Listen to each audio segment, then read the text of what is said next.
Dasar-dasar keuangan publik.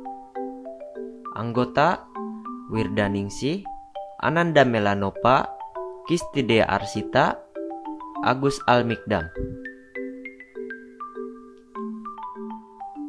Bab 1. Pengantar dasar-dasar keuangan. A. Pendahuluan. Sering dengan diterapkannya Undang-Undang Nomor 32 Tahun 2004 tentang Otonomi Daerah dan Undang-Undang Nomor 33 Tahun 2004 tentang perimbangan keuangan antara pemerintah pusat dan pemerintah daerah. Terjadi pergeseran dan pengelolaan keuangan publik di Indonesia. Pergeseran terjadi berkaitan dengan pembiayaan penyelenggaraan pemerintah yang terdesentralistik. Oleh karena itu, dilaksanakan reformasi segala bidang meliputi reformasi kelembagaan dan reformasi manajemen sektor publik, terutama yang berkaitan dengan pengelolaan keuangan publik demi mendukung terciptanya good governance. Reformasi lanjutan dilaksanakan terutama dikaitkan dengan hal-hal berikut. Reformasi sistem pembiayaan, financing reform, reformasi sistem penganggaran, budgeting reform, reformasi sistem akuntansi, accounting reform, reformasi sistem pemeriksaan, audit reform, reformasi sistem manajemen keuangan daerah, financial management reform. Reformasi keuangan daerah berhubungan dengan perubahan sumber-sumber penerimaan keuangan daerah. Dimensi reformasi keuangan daerah adalah sebagai berikut. 1. Perubahan kewenangan daerah dalam pemanfaatan dana penimbangan keuangan. 2. Perubahan prinsip pengelolaan anggaran. 3. Perubahan prinsip penggunaan dana pinjaman dan defisit spending. 4. Perubahan strategi pembiayaan.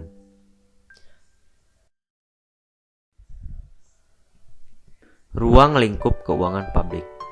Pada dasarnya, ilmu tentang keuangan publik mempelajari tentang penerimaan dan pengeluaran negara beserta pengaruh-pengaruhnya terhadap kehidupan masyarakat suatu negara.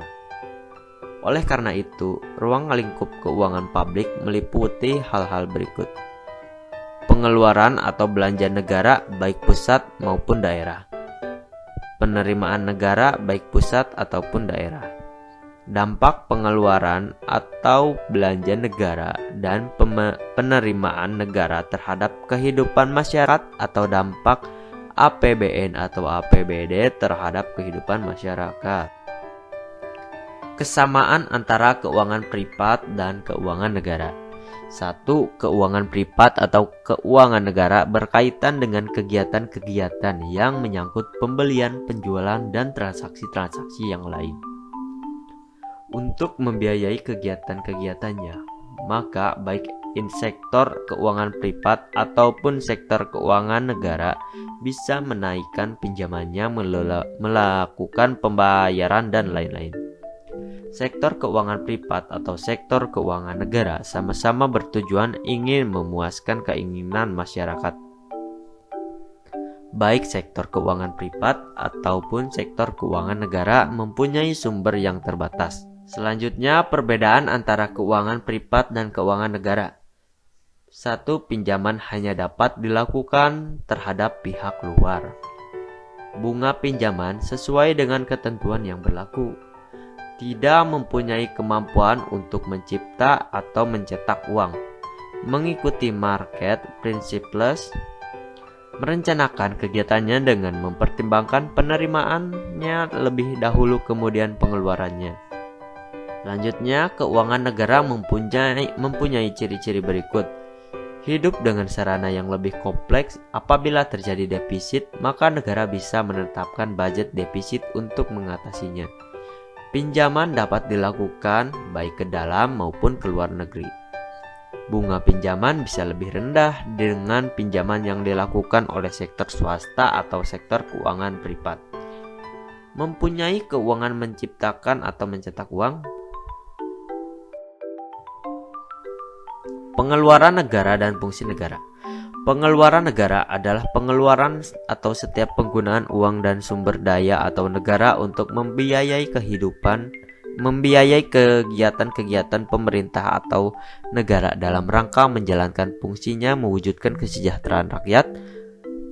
Fungsi negara dalam sistem kapitalisme. Sistem kapitalisme adalah suatu sistem di mana barang kapital dimiliki oleh swasta atau perorangan yang digunakan mencari laba bagi pemiliknya. Sistem kapitalisme, sistem ekologi bebas, mekanisme pasar, dan kepemilikan pribadi atas barang dan jasa-jasa. Fungsi negara berdasarkan sistem sosialisme. Fungsi negara dalam sistem ini adalah menguasai segala bidang bersifat omnipoten, tetapi hal ini tidak berarti bahwa di dalam sistem sosialisme tidak ada hak-hak kebebasan individual. Fungsi negara menurut Richard Musgrave, allocation branch, distribution branch, stabilization branch.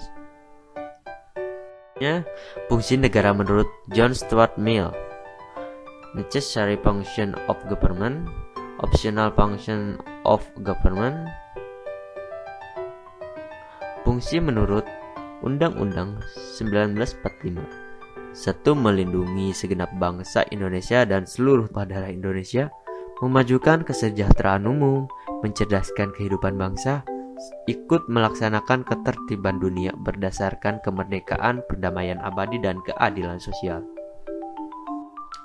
Prinsip pokok dalam pengeluaran negara.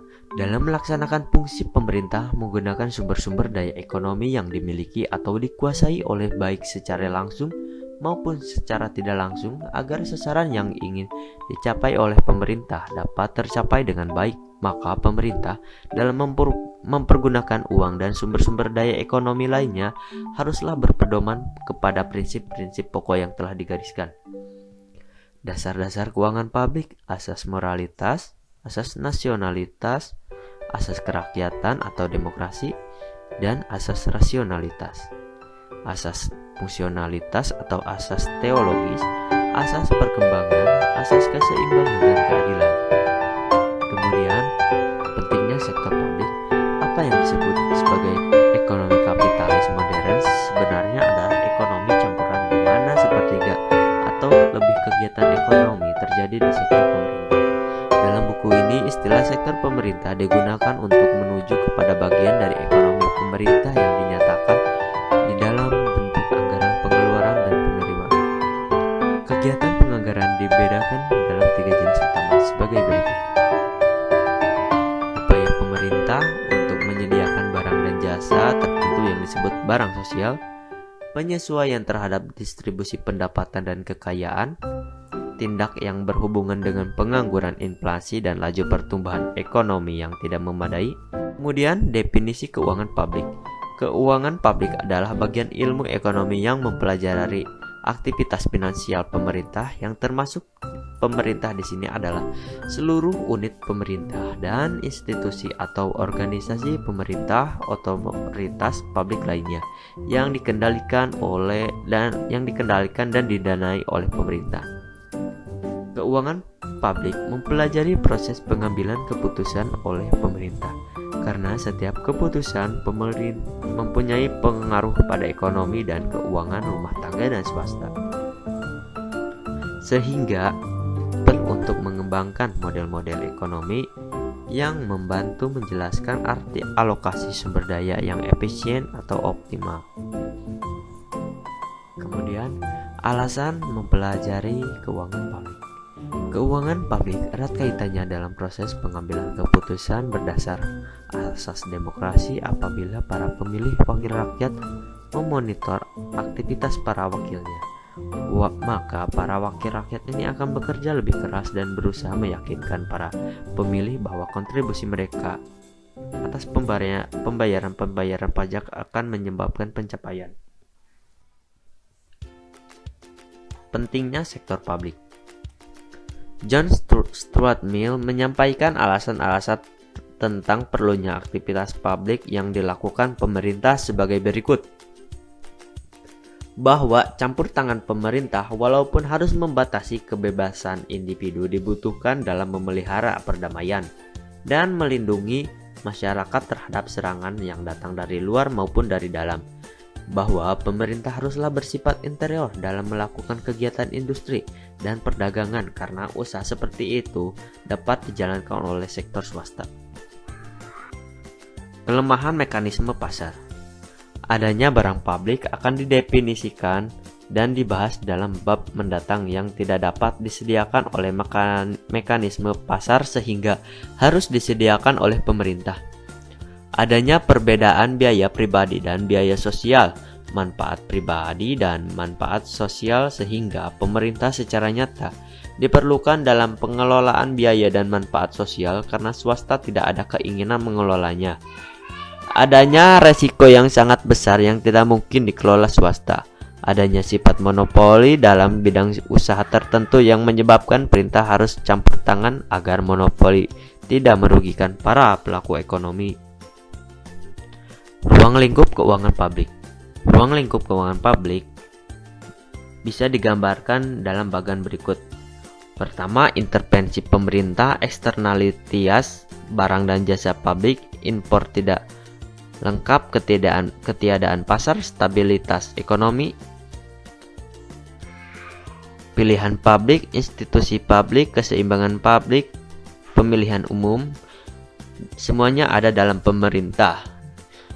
Dalam pemerintah terdapat pendapatan pajak, non-pajak, hutang, analisis pendapatan, sisi belanja, pendidikan, kesehatan sosial, pertahanan, dan sebagainya. Bahasan keuangan publik biasanya juga menyangkut kegiatan analisis hubungan antar kebijakan pemerintah dan perekonomian yang dikelola oleh rumah tangga dan swasta. Dengan demikian, ruang lingkup keuangan publik akan menyangkut ketiga bidang utama sebagai berikut. 1.